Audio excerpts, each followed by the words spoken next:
The whole AI game is evolving. I thought a little bit about the video games and what the parallel is to video games. I mean, you brought up Pokemon. Yeah. You know, there's these just different waves. When will we look back and be like, man, Claude was Atari or Coleco? Where do you see the phase, in your opinion, to the parallel? Whether there was, Atari, Coleco, then Nintendo and Sega Genesis and Super Nintendo and PlayStation 1 through 9 or whatever many there are today. Yeah. But like, what do you think that, timeline looks like? I think there's almost Moore's law, scaling law factors to this. So for example, I am a gamer. What's interesting to me is if you look at like PlayStation or Xbox or any of those consoles, like they're all relatively plateauing to the point where they're now starting to share games across each other to try to like figure who's got the better like feature set of software, less so about the hardware now and so forth. I think that's starting to happen a bit in the LLM space.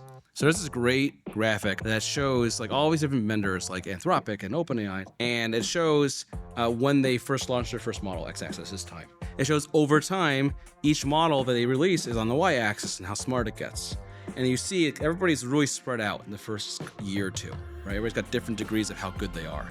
And then the last year, they've all nearly converged.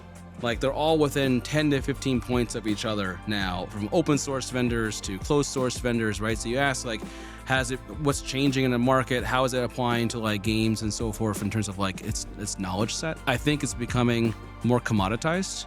And what's more important now is what we would call the harness, or rather like how you surround that AI so it can go do things. Like the number one integration point that sucks right now is integrations. Like that's hard. Integrations are hard. And the most valuable. Yeah, you pair that with security, and like that's one of the biggest blockers to a lot of companies adopting this stuff.